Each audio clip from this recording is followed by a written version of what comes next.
They said we were too wild for the noble art, too angry, too poor, too Latin to ever fight like gentlemen. They laughed when the first of us climbed through the ropes, but the laugh didn't last. Because from Havana to Culiacán, from the Pampas to the Bronx, our people turned the ring into a battlefield of pride. Every jab a prayer, every knockout is a history lesson. We weren't supposed to belong here, yet a century later, the sport belongs to us. This is the story of how Latin America went from outsiders to champions, from the knife to the glove, from the margins to the main event. 100 years of blood, glory, and heart. This is a century of fighting Latinos. I'm Arturo, and this is Latin Lore, from Latin America's history to mysteries and true crime, to local legends, whispering Latin intrigue. Every tale is triple verified in archives before it reaches your headphones. Hit subscribe. Fresh revelations drop every week, ready for your next campfire debate. In December 1914, tucked away in the pages of the Morning Oregonian, an American journalist declared that boxing was practically unknown in Latin America. A throwaway line to some, but behind it, the smirk of empire. They said we were too prone to knives, that we preferred blood spilled in the streets or bulls gored in sand pits, that the so-called noble art of boxing, this game of give and take, was not for people like us. Too wild, too uncivilized, too unworthy. Another paper, the Trenton Evening Times, doubled down. It mocked Mexican men outright. Give them guns, it claimed, and they'd fight like animals. But ask them to fight like Anglo-Saxon gentlemen? They'd vanish, caramba, like smoke in the wind. Those words didn't just belittle our fists. They erased the struggle behind them, the calloused hands of campesinos, the street brawls under mango trees, the grit of boys raised where hunger hit harder than any jab. They didn't see us because they didn't want to. We weren't in their corner of the ring. But the thing about Latin America is we don't ask for the spotlight. We take the hits, spit blood on the mat, and come back for more. Boxing didn't make us tough. We were tough before we ever saw a pair of gloves. And in time, the ring would learn to make room for us. The first one through the ropes wasn't called a Mexican hero. He was named a Western lad, Solomon Garcia Smith, half Mexican, half Irish, all fists. Born in Los Angeles in 1871, Solly Smith carried two heritages in his bones, but promoters leaned on the Irish side. Easier to sell, safer for headlines. Mexican pride didn't sell tickets in the 1890s, but when he stepped into the ring with George Little Chocolate Dixon, a black Canadian and the first black world champion in boxing history, history cracked open. Not once, but twice, Smith and Dixon collided for the featherweight crown. The first time, Dixon danced him out of the title. But in 1897, Solly came back with fire in his chest and took it. No parades, no headlines shouting, Latino world champ. But those rounds were something new. An African-descended champion and a Mexican-descended challenger, fighting at a time when both their peoples were written off as sideshows. Their fists wrote a future the sport didn't yet know it needed. After Solly came others. Aurelio Herrera, a brawler with dynamite in both hands. Joe Rivers is a lightweight with fire in his heart. Mexican Pete Everett. Benny Chavez. Names mostly lost to history books, but not to blood. Then from the grasslands of Argentina came a man who charged like the storms of the Pampas. Luis Angel Firpo, El Toro Salvaje de las Pampas, wasn't the best boxer of his time. But in 1923, when he stepped through the ropes to face Jack Dempsey for the heavyweight crown, he became something bigger than a fighter. He became a continent's roar. The fight was chaotic. Firpo threw Dempsey clean out of the ring in the first round, his body crashing into reporters' typewriters, knocking ink and pencils into the sky. It was a scene no one had imagined, a Latino throwing America's champion into the press box.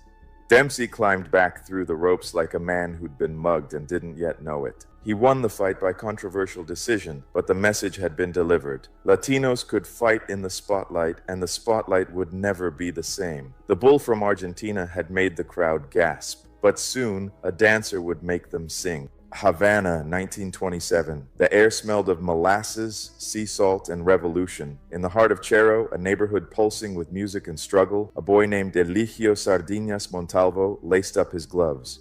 He wasn't rich, he wasn't tall, he didn't look like a champion, but he moved like smoke and hit like heartbreak. The world would come to know him by another name, Kid Chocolate, the Cuban bonbon. By the time he reached New York a year later, he was already a legend. Promoters whispered his name like a password. Trainers talked about him like a ghost who could walk through punches. He didn't fight like a man from the Caribbean.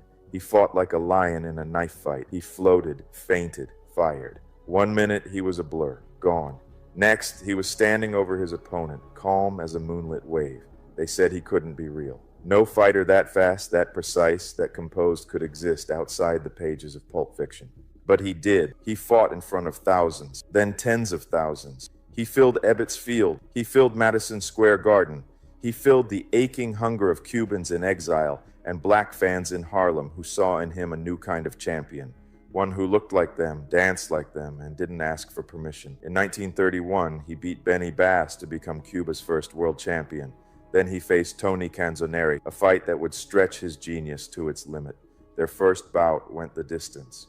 Chocolate lost on the cards. Their rematch 2 years later was different. Canzoneri cracked him. Kid Chocolate folded in a heap of limbs and dreams. It was his first knockout loss. The crowd gasped, not just because he fell, but because they thought he couldn't.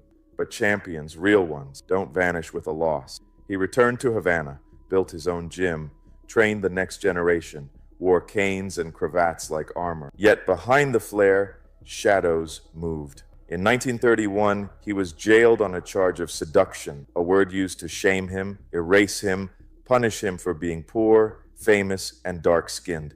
He married the young woman by proxy, with his manager standing in for him in a ceremony across the ocean. It was a scandal, but it couldn't undo the magic. He retired in 1938 with 135 wins in 151 fights, and somewhere between the footwork and the law, between Harlem and Havana, he had already changed boxing forever. But he wasn't the only rooster strutting into the spotlight. Across the Caribbean Sea, another fire burned. Puerto Rico, still tethered to the yoke of U.S. colonial rule, found a champion in the fists of a skinny kid from Barceloneta. They called him El Galito, the little rooster. His name was Sixto Escobar. He fought in Puerto Rico and then in Venezuela, but it was in Spanish Harlem where he made his name, where thousands packed Dyckman Oval to chant his name like a hymn. In 1934, he beat Rodolfo Baby Casanova, Mexico's pride, and brought the bantamweight belt home to Puerto Rico. When he returned to San Juan, the harbor swelled with 15,000 people. Schools shut down. Government offices opened late. That day, a colony remembered what it felt like to be sovereign. Sixto Escobar wasn't just a boxer. He was a flag in motion, the first Puerto Rican world champion, the first to demonstrate that the island could excel in a particular area. 3 times he would win that belt, and when he was gone, his name was carved in bronze and memory. A stadium, a park, 2 statues, and a place in every Puerto Rican classroom. What chocolate was to Cuba, Escobar was to Puerto Rico. Different nations, same fire. And Mexico? Mexico was about to answer with thunder. If Kid Chocolate were a violin, then Kid Azteca would be a war drum. Mexico, battered and defiant in the 1930s, was searching for symbols of its identity, and they found one in Luis Villanueva Paramo, a kid from the barrios who moved like a cobra and hit like a roadside bomb. By the time he was 20, Kid Azteca had already rattled the rankings with more than a dozen knockouts. The Spanish-language papers lit up with pride.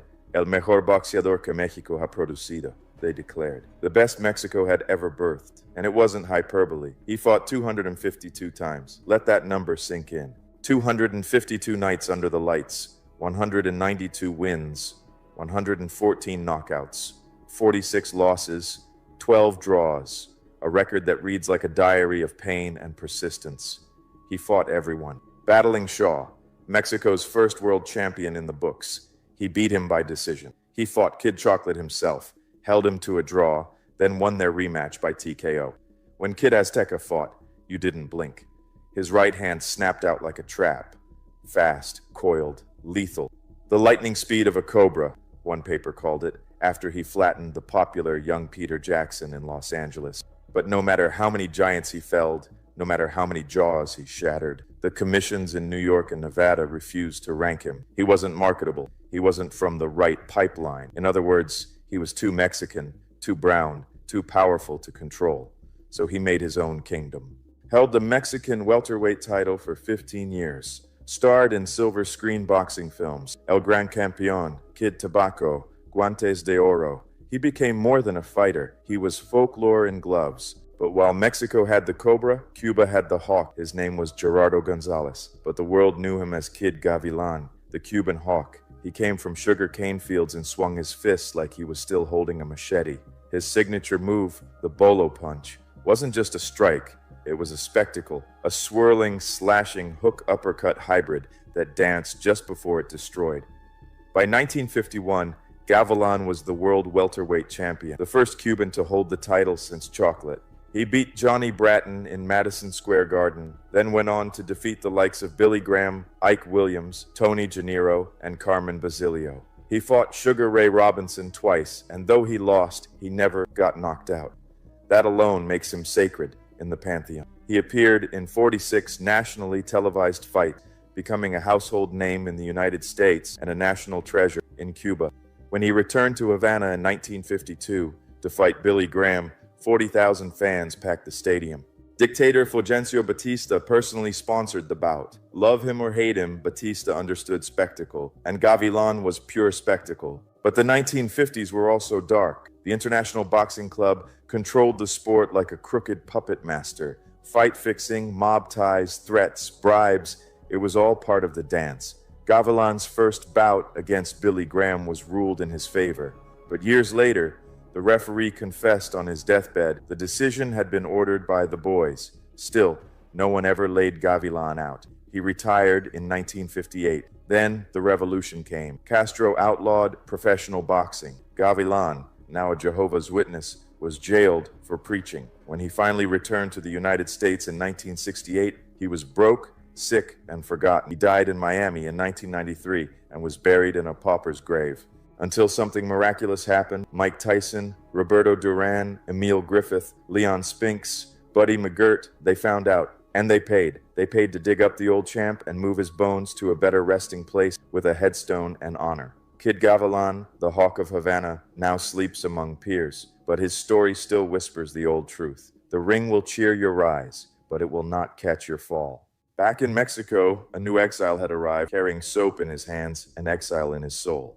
The 1960s began with revolution and blood in the air. Castro had taken Cuba, Batista was gone, and professional boxing was banned in Havana. Just like that, fighters scattered like smoke. Some vanished, others found new flags.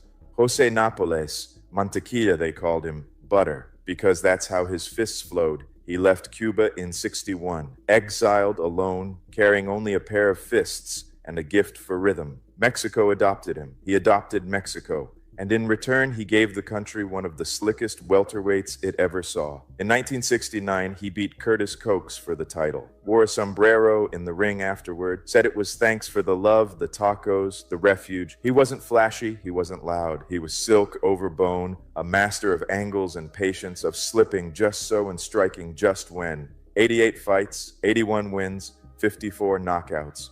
But in 1974, he made a mistake.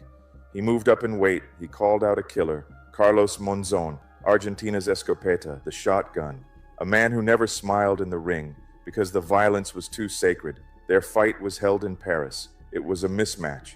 Nápoles couldn't touch him. Monzón's jab was a battering ram. His cross was the door slamming shut. By the sixth round, Mantequilla's face looked like it had been carved with dull knives. He quit on his stool, bloodied and broken.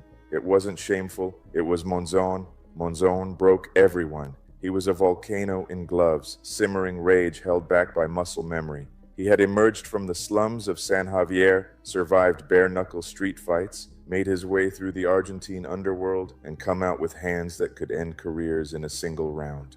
In 1970, he knocked out Nino Benvenuti in Rome to take the middleweight crown. In their rematch, Benvenuti's corner threw in the towel in the third. No one would take the belt from Monzón for 7 years. 14 title defenses, 100 fights, 87 wins, and never knocked out. He only fought in the U.S. once, at Madison Square Garden in 1975. He stopped Tony Licata in 10 rounds, but outside the ring, Monzón was a tornado with nowhere to go. He shot at reporters, beat his wife, got tangled with actresses, and dated Argentina's sex symbol, Susana Giménez, while still married. At one fight, she sat on one side of the ring.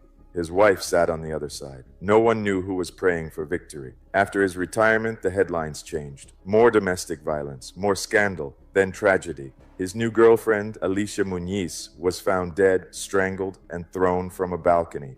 Monzón was convicted and sentenced to 11 years in prison. In 1995, during a one-day furlough, he was driving back to jail when his car veered off the road. He died at 52. Some said it was fate. Others said it was just speed and rain. But Monzón's story, like his punch, always came with whiplash. Back in Nicaragua, another volcano was rising, but this one didn't erupt. It painted. They called him El Flaco Explosivo, the explosive thin man. But Alexis Argüello didn't explode. He burned slow, like a fuse winding through the slums of Managua, towards something inevitable. He was tall for a featherweight, 5'10", with long limbs and a sniper's reach. His jab was a sword. His crosses landed like falling masonry. He didn't throw punches. He composed them. Every fight was a painting in bruises. He wore humility like armor. No trash talk, no posing, just elegance and violence, wrapped in linen skin. In 1974, he met Rubén El Puas Olivares, the Mexican whirlwind, in the Forum in Inglewood, California. 13 rounds. Argüello cut the legend down with a right hand so clean it could have been hung in a gallery. Afterward, he hugged Olivares and whispered through tears, "Ruben, I'll defend this belt with the last drop of my blood." And he did. Featherweight, junior lightweight, 3 divisions, 3 world titles, 3 eras of dominance. He beat legends like Rafael Bazooka Limon, Bobby Chacon, and Ray Boom Boom Mancini, all while carrying the weight of a broken country on his back. But in 1982, Argüello reached too high. He chased a 4th title against Aaron Pryor, a man possessed. 14 brutal rounds, sweat, blood, and desperation. The fight was chaos, a masterpiece of pain. Argüello landed bombs that would have ended anyone else. But Pryor had something dark in his corner that night. A black bottle, handed by his trainer, whispered between rounds, "Give me the one I mixed." No one knows what was in it.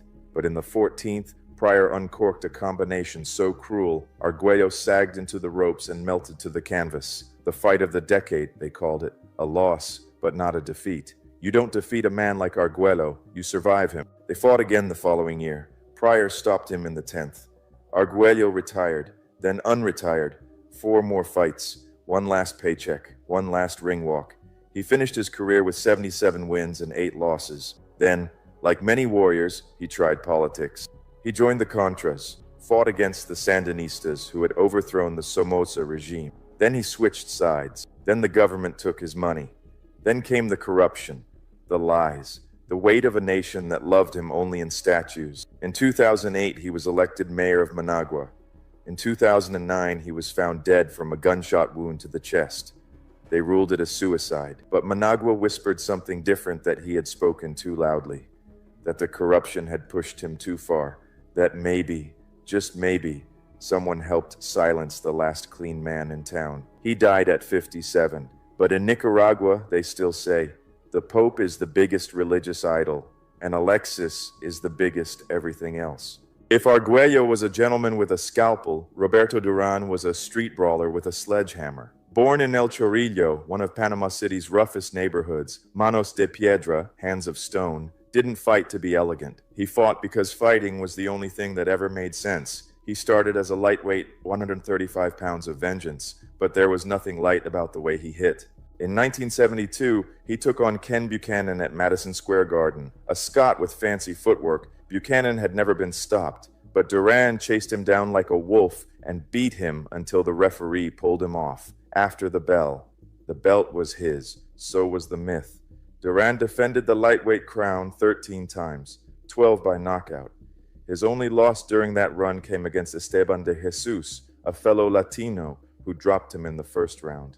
Durán got his revenge later in blood and body shots. However, the legend didn't reach its peak until Montreal in 1980. Sugar Ray Leonard was the darling, an Olympic gold medalist, the corporate smile, the future of boxing. Durán was the past, the alley, the orphanage, the knife fight in human form. The fight was raw. Leonard tried to box. Durán made it a brawl. Every round, Durán backed him into the ropes and turned him into pulp. He didn't just win the welterweight title, he broke America's mirror. Back in Panama, the streets exploded.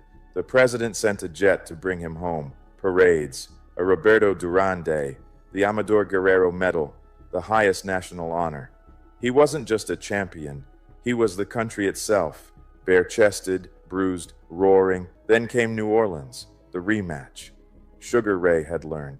He danced, he smiled, he taunted. Durán chased shadows and hated every second. In the 8th round, with the crowd booing and Leonard showboating, Durán turned his back, raised his gloves, and said it. No mas, no more.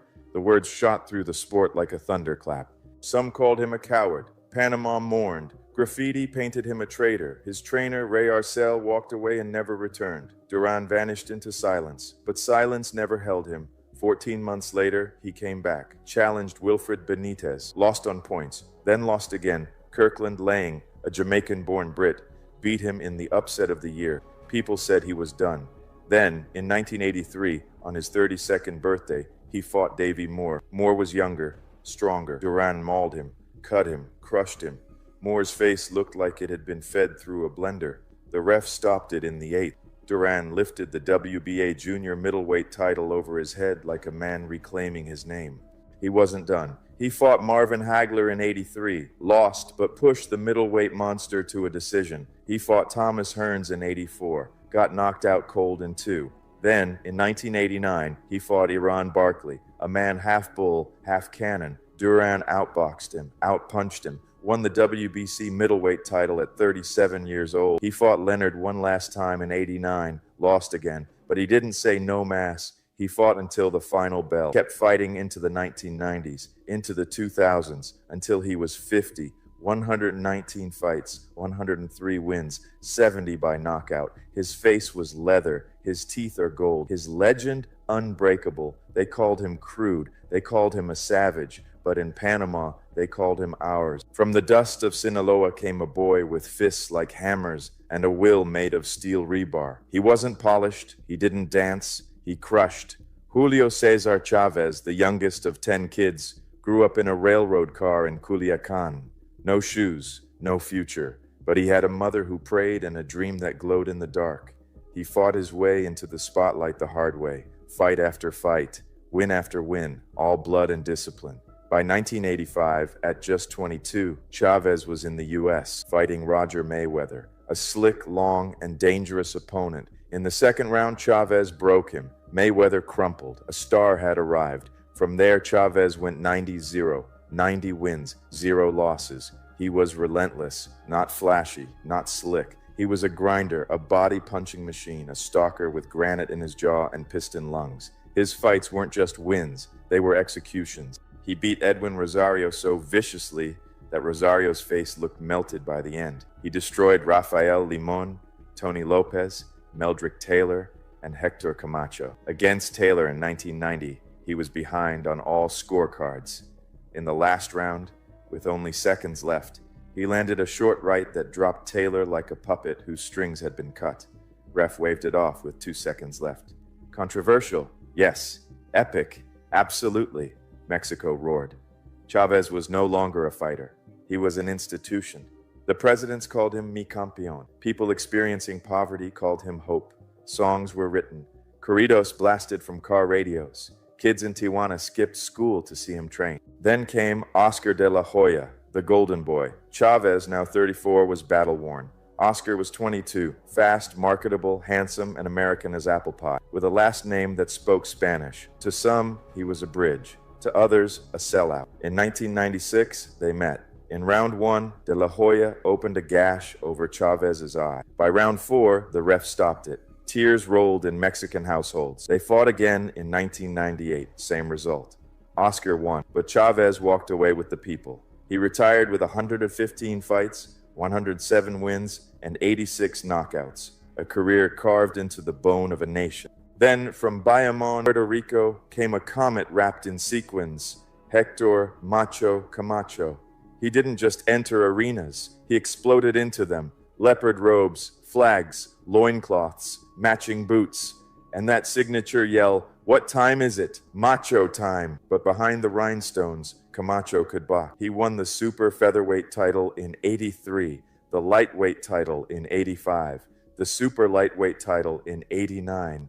He outpointed Ray Mancini, Jose Luis Ramirez, and even beat Sugar Ray Leonard in Leonard's final fight. He fought Chavez, Trinidad, De La Hoya, and even Durán. But outside the ring, Macho spiraled. Drugs, domestic violence, street fights, arrests. He became tabloid fodder. Still, he was loved. TV appearances, soap operas. He even starred in a dating show. It's Macho time. He died at 50. Another warrior gone to the streets he rose from. His son, Héctor Camacho Jr., continues to fight, still carries the name. But the original Macho, he was lightning in human form. Here and gone. Too fast to hold, too wild to cage. He was born in Guadalajara, but he looked like Dublin. Saúl Canelo Álvarez, cinnamon-haired, freckle-faced, Mexican to the core, yet shaped like no stereotype anyone had prepared for. People joked he looked Irish, but he fought like a sun-baked hammer. By the time he turned 22, he was already 41-0. He had taken down seasoned veterans, including Austin Trout, Kermit Cintron, and Matthew Hatton. And he wasn't just a brawler. He was smart, patient, calculated, a predator who smiled. He wore the tricolor flag on his back.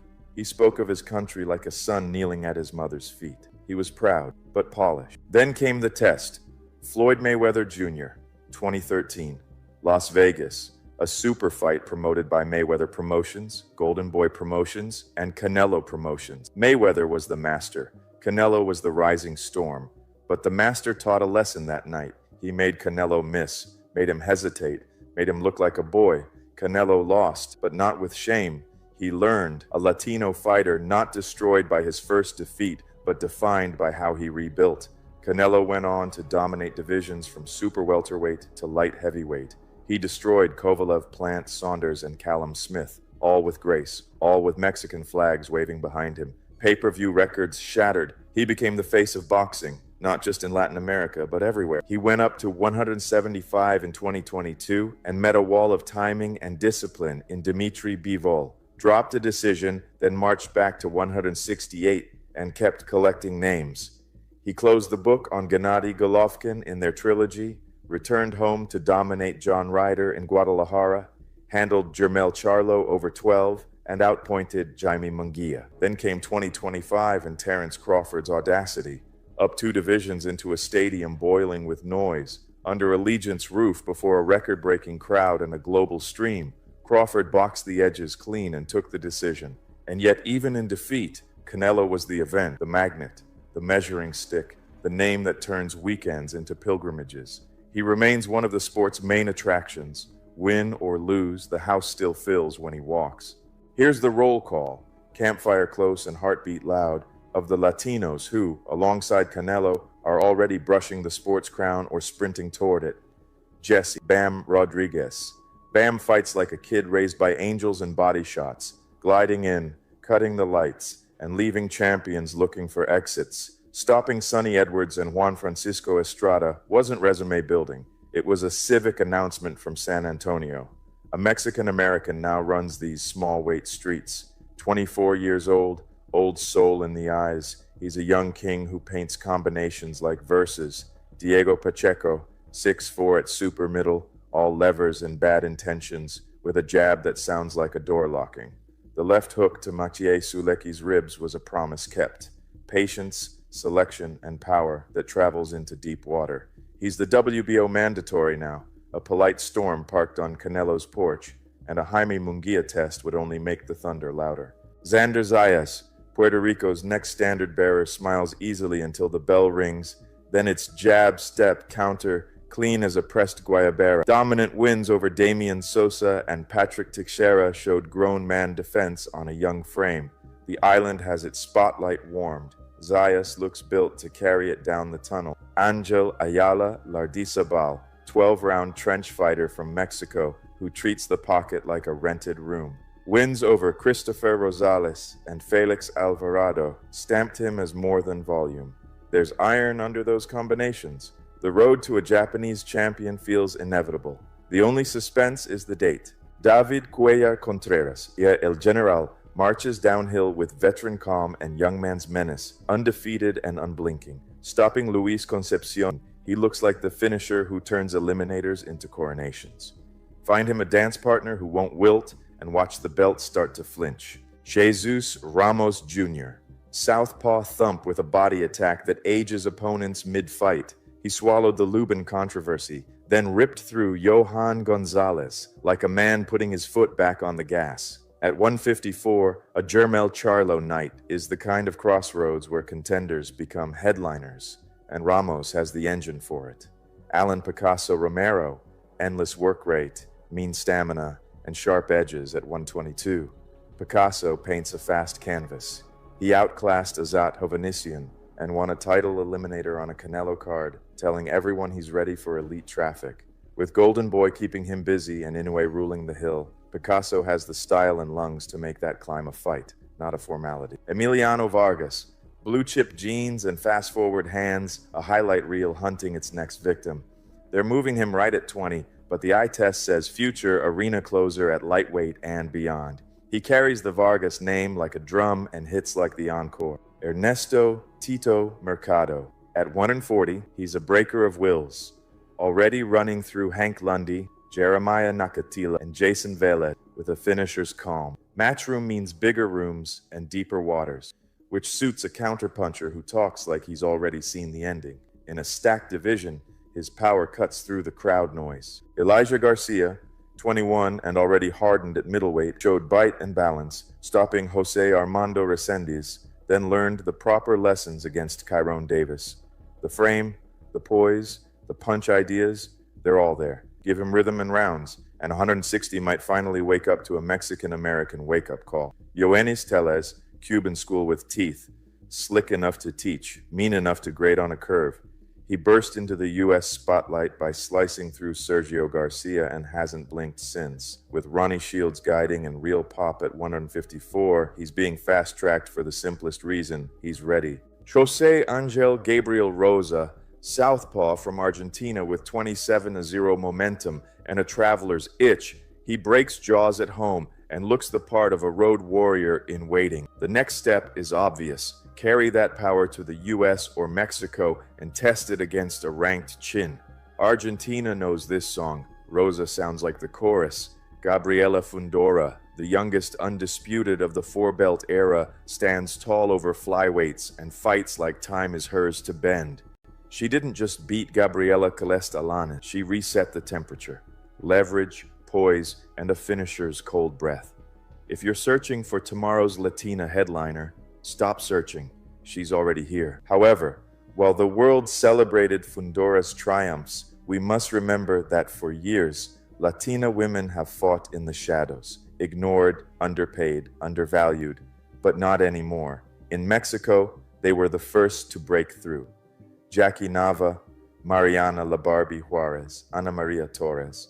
They were more than fighters. They were symbols. They headlined cards. They inspired corridos. They drew ratings that surprised even the promoters who once dismissed them. In Costa Rica, Hanna Gabriel ruled with elegance and thunder. In Argentina, Jessica Bopp moved like a whisper and punched like a sermon. Even Peru, not a boxing power, gave us Quina Malpartida, a warrior with grit in her smile. In the United States, women like Delia Chiquita Gonzalez, Ada Velez, and Anissa Zamaron carved space for themselves between misogyny and glory. And in 2012 at the London Olympics, a new name entered history: Marlene Esparza, first U.S. Latina boxer to represent the nation on the Olympic stage. But Cuba? Cuba held the line. No women allowed. Not professionally, not even as amateurs. Still, the pressure grows. Because you can ban gloves, but you can't ban ambition, and behind every locked gym door is a girl taping her fists in secret. Muchas gracias. Thanks for trekking the hidden trails of Latin America with me. If tonight's story unsettled you, subscribe and ring the bell, because Latin America's stories are far from over.